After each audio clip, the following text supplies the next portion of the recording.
Cara berwudu. Makom ihsan.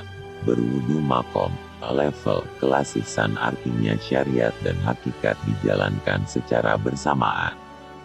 Wudunya seperti biasa seperti yang diajarkan di dalam kitab fikih Fathul Muin, Fathul Qorib, Riyadul Badiah, serta kitab fikih yang lainnya. Rukun wudu ada 6, meliputi 1. Niat diiringi membasuh wajah. 2. Membasuh wajah. 3. Membasuh tangan dua-duanya sampai melewati batas siku tangan. 4. Membasuh sebagian kepala. 5. Membasuh kedua kaki sampai melewati batas mata kaki. 6. Tertib artinya berurutan mulai dari mengambil air cuci mulut sampai dengan selesai cuci kaki. Kenapa harus berwudu? Sebab berwudu itu merupakan syarat syahnya sholat. Jika tidak berwudu maka tidak sah sholatnya. Selain itu karena berwudu itu untuk bersuci dan membersihkan dari hadas, yang disebut dengan tuharoh, bersuci. Jika tuharohnya bagus, maka bagus pula wudunya. Jika wudunya bagus, maka sholatnya pun akan bagus. Jika sholatnya bagus, maka zikir pondasinya juga bagus. Kita terus latihan melatih wudu dengan baik, yaitu menjalankan antara syariat dan hakikat seperti berikut ini. Ketika mau berwudu konsentrasi lafaz Allah di dada dengan pikiran waktu tangan dibasuh air. Ketika mengusap wajah dengan air, konsentrasi menulis lafaz Allah di tengah jidat. Menulisnya dari arah kiri ke arah kanan. Saat ketika nulis itu, hati mengucapkan kalimat niat wudu, yaitu nawaitul wudua lirofil hadatsil ashgori liistibatis sholati fardun lillahi ta'ala. Jadi niat dan membasuh wajah dilakukan secara bersamaan. Ketika membasuh tangan, maka pikiran membayangkan menulis lafaz Allah di punggung telapak tangan. Menulisnya dari kiri ke kanan. Ketika membasuh kepala, membayangkan menulis lafaz Allah di atas kepala bagian tengah. Ini disebut latifah kulu badan, di atas ubun-ubun.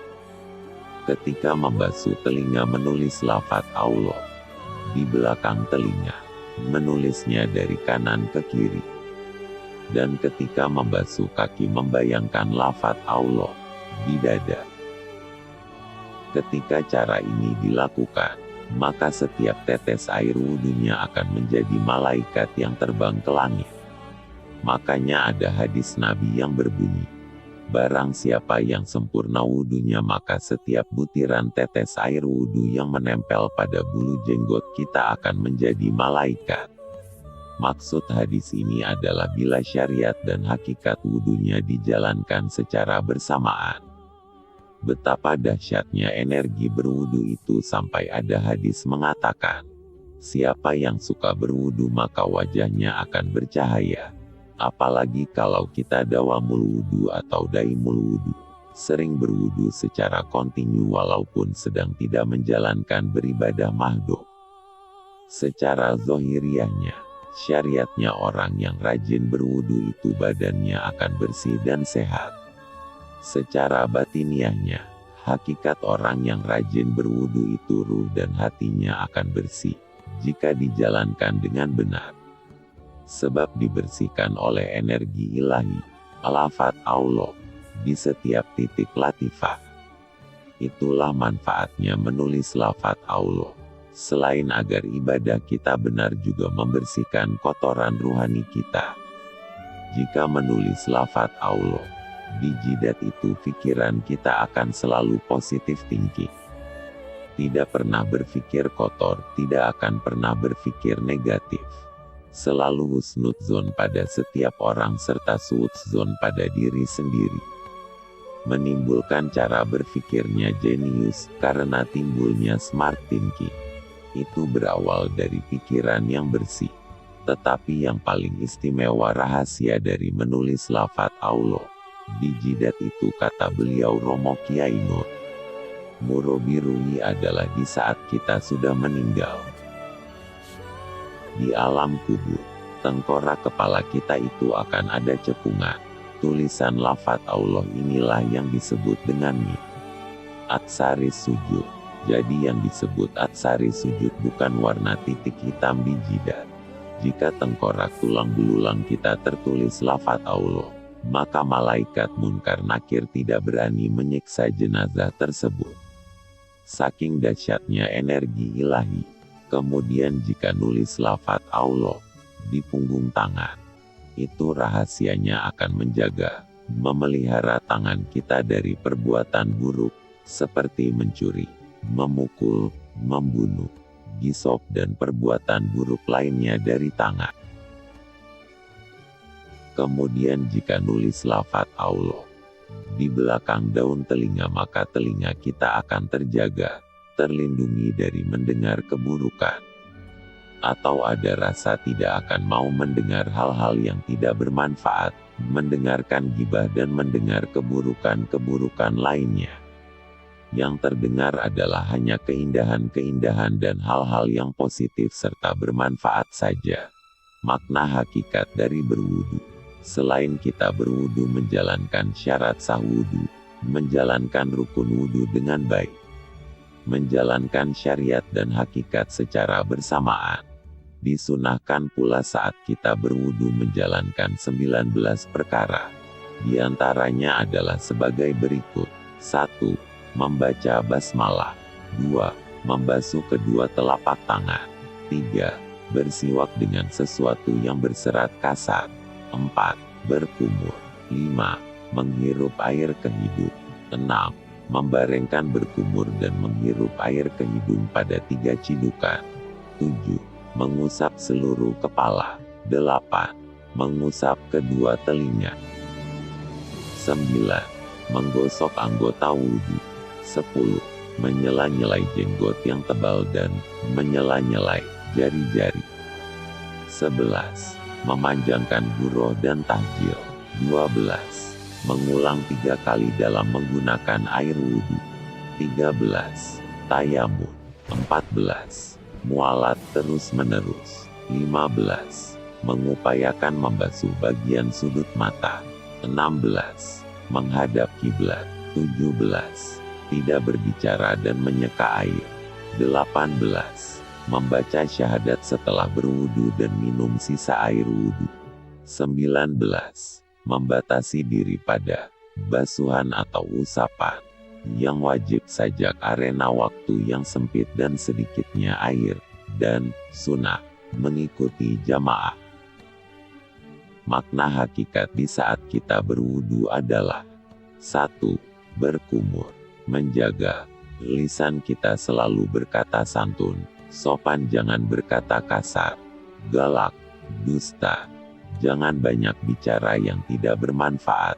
Jangan menyakiti orang lain dengan lisan kita. Jangan namimah. 2. Membasuh hidung. Maksudnya, setiap tarikan nafas katakan Allah. Keluarkan nafas katakan Hu.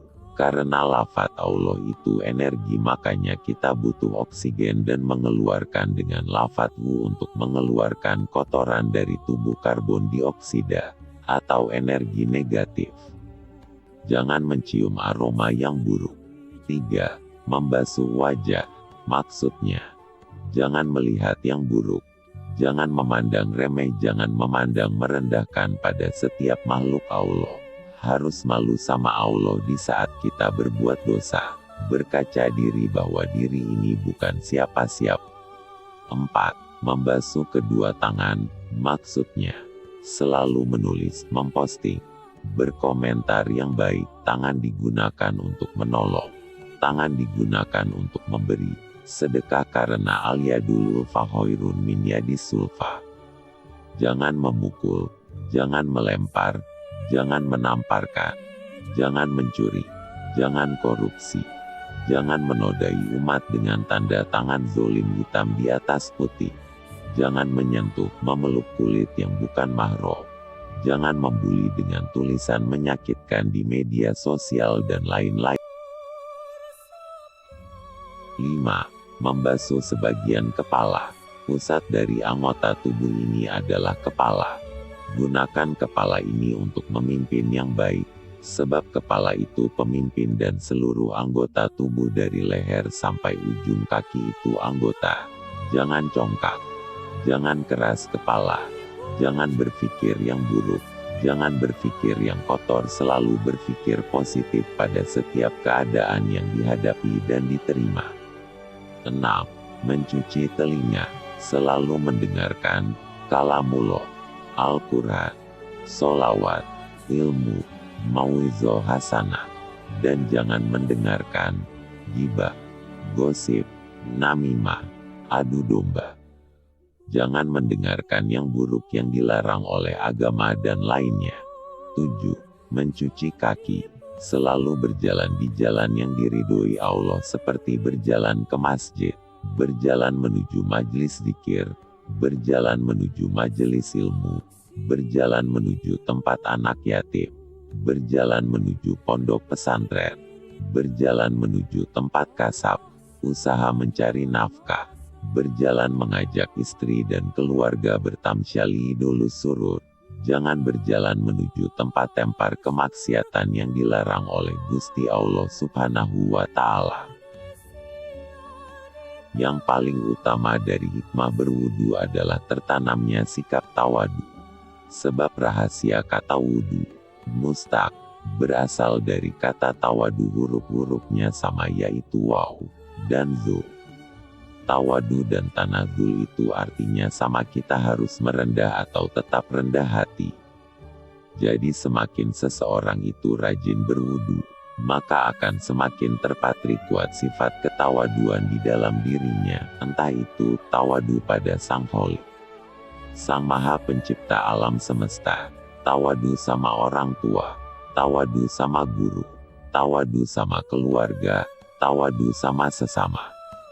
Jika sudah tertanam sifat tawadu, maka akan banyak makhluk Allah yang sayang, cinta pada kita.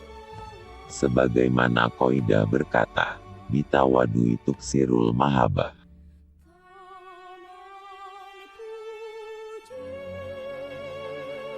Jemaah muslimin dan muslimat, dimanapun Anda berada, jangan lupa subscribe. Terima kasih. Gong Sriwijaya, Wong Kito Galuh. Kalau ke Palembang jangan lupa makan pempek dan hirup cukonyo. Lemak nian rasonyo.